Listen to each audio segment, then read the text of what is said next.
Hey Warriors fans, I'm Thomas Mott. Welcome into Chat Sports, and today we're going to answer all of your Golden State Warriors, all the questions that you guys had in our most recent video. I think last week I did a news and rumors video, and I asked you guys, use the hashtag Warriors or hashtag Dubs down below in the comment section. I'll pick about 10 questions, 10 of the best ones, and answer them in a mailbag video. Well, that's that video. We're going to jump right into it, going rapid fire one by one. Again, had a lot of great questions, and we're going to do this a lot going forward. So the next time you see me ask for the hashtag Warriors, get your questions in, and maybe you'll see it answered on a video just like this. Let's go ahead and jump right into our first question by Jose Lopez on YouTube. He asked, will Curry win MVP next season? Well, obviously the answer is probably, or I mean, probably, hopefully, right? I mean, you sit there and go, well, it's not a definite no. Just because there's no Klay Thompson or no Kevin Durant does not mean he cannot win MVP. I think the top 5 MVP candidates next year look something like this. LeBron, Kawhi, Steph there at 3 or 4,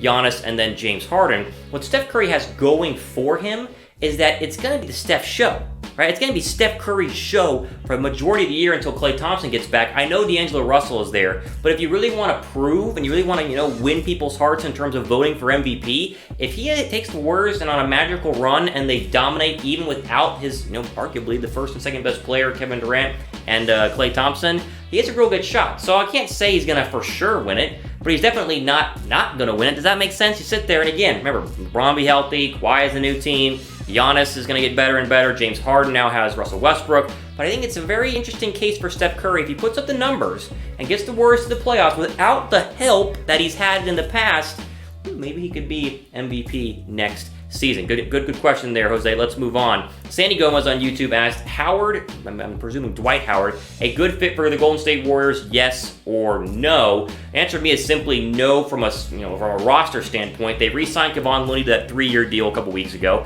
and they went out and signed Willie Cauley-Stein to be his backup. So you sit here and you go, is there room for a third center on this team? The answer is no, and really, Dwight Howard is not the Dwight Howard of old. Remember last season, he only played 9 games, 12 points per game, 9 rebounds per game, shot 62% from the field. So the numbers aren't bad, right? I mean, it's a double-double. We still give you 10 and 10, but at the same time, from a strictly roster standpoint, you just signed Kevon Looney, you have Willie Cauley-Stein. It doesn't make any sense to bring in a guy like Dwight Howard. Plus, they basically have no money to do so. I think Howard's going to sit there, wait, and sign with whatever team that's going to give him the most money. Sacramento's been rumored out there. Atlanta's been rumored out there, even though I don't think the Hawks would want him. There are a lot of other teams he'll probably go to over Golden State, unless he were to play for basically nothing and they were willing to keep 3 centers on there. The answer is simply, trying to give you some analysis there, but very simple, no, I don't see Dwight Howard being a fit for the Golden State Warriors. Okay, moving right along here, let's see, Gregory Niger, I think I pronounced the name right, on YouTube says, how underrated was Sean Livingston with the Warriors? Remember, Sean Livingston, waived by the Warriors a couple days ago.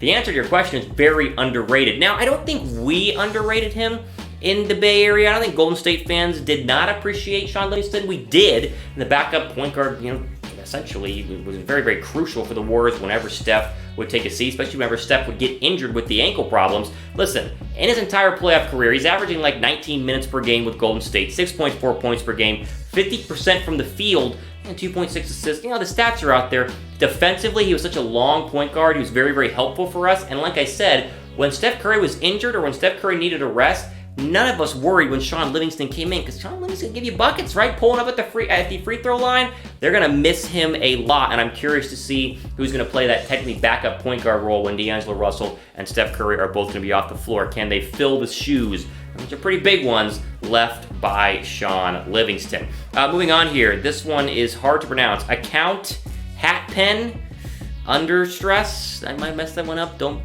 quote me on that. He asks a very interesting question. Trade DAngelo for Harden, is it possible? Well, anything's possible in the NBA, right? If you have enough trade partners, you can take Russell Westbrook and move him from Oklahoma City to Houston and move, Chris Paul's contract to Oklahoma City. Anything's possible.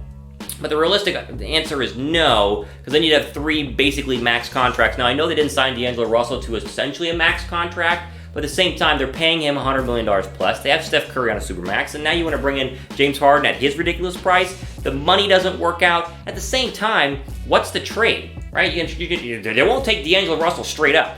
right? If you actually were trying to think this through, they won't take DAngelo Russell straight up. It'd probably be like DAngelo Russell and Draymond Green to actually make this kind of thing happen. So obviously, no. The answer is no. Plus, Houston, this might have been written before Houston actually made the trade for Russell Westbrook, but now that Houston made that trade, they're obviously not going to want to part ways with James Harden. They're locked into Harden and Russell Westbrook going forward for the long run. It's fun to think about. I'm curious what you guys think down below. Would you do it? Again, DAngelo Russell, he's a great piece, and he can get you some leverage in terms of the trade market, but you can't swap him for another established star. Right, James Harden for DAngelo Russell straight up just won't happen. DAngelo Russell's only 23 and has had one All-Star season. So again, the trade value of him is going to be there, especially if he plays well for us early on. I mean, it'll be there, but it's not going to be for a high-caliber, high-talent player like a Harden would be, or a Paul George, or a Russell Westbrook, or whoever else you guys would want. So no, to answer your question, the answer is no. That will not be happening. I'm kind of okay with that. I like Harden, but I'm not a massive Harden fan. All right, Justin Petrone, he asked, can the Warriors make the playoffs? Great, it's like Steph Curry. Can Steph Curry win MVP? Can the Warriors make the playoffs? Absolutely, I expect them to be a playoff team this coming year. Some quick Western Conference rankings as of today to throw out to you guys, you see on the screen, what I kind of think the Western Conference will look like next year. Lakers, Clippers, 1 and 2. I think Lakers, Clippers are going to be either 1 or 2. They'll vie back and forth. They're talented. They're going to win a lot of games, all right? Then you put the Nuggets at number 3, okay, kind of a solid number 3. Then you see right now the Warriors at 6. Let me just preface this. 4, 5, and 6 to me, you could flip-flop. The Warriors could be as high as 4, they could be as low as 6. I don't see them being worse than the Jazz or Spurs, where you have it 7 or 8 right now, or any other team you want to bump into that, 8 spot, Pelicans, or whoever the heck you guys want. You sit there and you go, yeah, the Warriors are not going to win 73 games. Not going to win 70 games. Right now, win 65 games. But they will still be a top 6 team in the Western Conference next year. They will make the playoffs. And remember, Klay Thompson will be back for the postseason. ACL is not a 12-year thing. It's like a 9 to 10 or 12-month thing. It's a 9 to 10-month thing. He'll be ready, fresh, and good to go for the postseason. DAngelo Russell, Steph Curry, and Klay Thompson, to me, is a very dangerous and talented core there if you can get to the postseason, which I do believe that the Warriors will. Good question there, Justin. Again, the rankings thing, it varies. I just see the Lakers and Clippers as being better than everybody else because they have the 2 best players in the world on either team with good role players around them. Anthony Davis, Paul George is your role players, your number 2 options. It's pretty darn good. The Nuggets are stacked. How about Jokic and Murray? I mean, they're absolutely stacked, and then you sit there, Blazers, Rockets, Warriors, you can go kind of anywhere. We'll have to see how it goes. All right, moving on here on our Warriors mailbag video. I'm going to butcher this name. Linus Bonin, I think. Forgive me again, you can see it up on the screen. Will the Warriors give Draymond Green the max next year or eventually trade him? This is interesting. I think it probably all depends on what they do with DAngelo Russell, because if you want to keep Russell and Klay Thompson comes back, who you gave a max to, and you have Steph Curry, then you can't have 4. You can have 4 maxes. They get rid of DAngelo Russell and they don't reacquire another star, then maybe. But I could see a scenario where Draymond Green could be the odd man out in the future because, again, he's a pivotal piece. He's a crucial piece. He's very, very gifted in terms of our championship roster. But if you could get another star, right, and use that money to sign the star, whoever it is, I think the Warriors would lean more towards moving on from Draymond and getting another star. Because, again, as crucial as he is, there's a lot of power forwards out there that could still provide similar to what Draymond Green does. It's not a Draymond Green diss at all. Do not get me wrong. Draymond Green is crucial to our team. At the same time, though, he is not Steph Curry. He's not Kevin Durant. He's not Klay Thompson. It's a higher league than Draymond Green. The max to me is a very interesting. I would say all depends on what DAngelo Russell does, because DAngelo Russell is the ultimate dark horse, right? We have no idea how he's going to fit. The next question, we'll actually move right into it. Fade on YouTube asked, is DAngelo a good fit for the Warriors?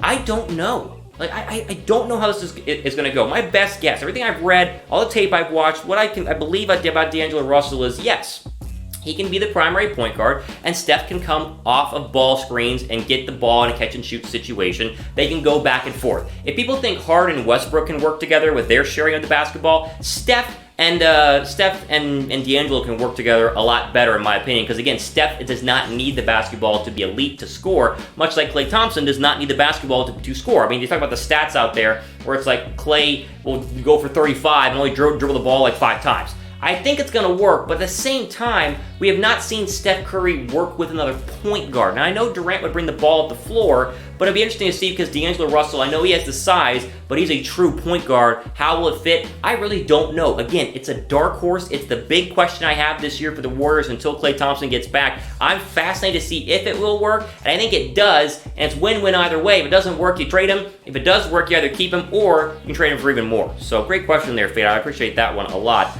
Tyler Burbeck on YouTube, and I had to kind of change it around here. I think he's asking, will the Warriors losing KD let Curry prove to everyone he's still an MVP? Talked about this a little bit earlier. The answer is definitely 100% yes. Like I said, no KD, no Klay Thompson. Steph Curry's team, and he can take over. You can get the Warriors to be a top 5 team in the West. You average like 30 points per game. You have a real shot at being MVP as you prove to everybody, and we all know this, but to the other doubters out there that, hey, I know we had Steph, or I know we had Klay, he's injured. I know we had Kevin Durant, he's gone. I'm still Steph Curry. I'm still an MVP. I'm still an elite player. I play at MVP level. I'm going to be just fine. I think this could be a big prove it year. Again, he doesn't need to. He's been won championships, but could be in terms of your question there. I like that one, Tyler. Let's go ahead and do one more. One Law Thoughts on YouTube says the Warriors, they need Melo.